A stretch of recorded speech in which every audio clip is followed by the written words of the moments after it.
in relation to police powers. As of now, legally, yes, they can bring a camera around to record for their investigations. Because one can argue whether the right to liberty then involves right to privacy, whether you can breach that privacy by recording me. But one will argue also that body cams and so on, they record what happens. Sometimes recording can assist us to ensure that the raid is done properly.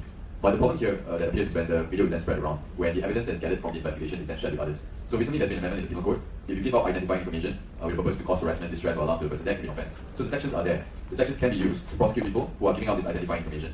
The question is whether there's the political will to prosecute these people or find those people that have taken information. It's not that hard because, let's say for example, the police report that I said earlier. Anybody that accesses the police report, the officer's name will be there. All they have to do really is to ask the officer, why did you download this report? What was the purpose? And so on.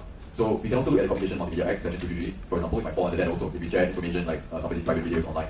So I encourage anybody that faces that situation where there's police raid and some of your personal information is being shared online to make a police report. Make a police report and go to NCMC. But of course, the question of whether they will then follow up with that is a separate question altogether.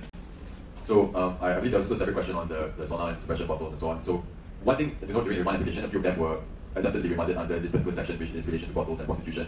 So one of the arguments that the lawyers put forward was that there's no prostitution here. Nothing in the evidence suggests that prostitution exists. There's no suppression of brothel. In fact, if anything, it was a suppression of our right to express ourselves, which they have to recognize.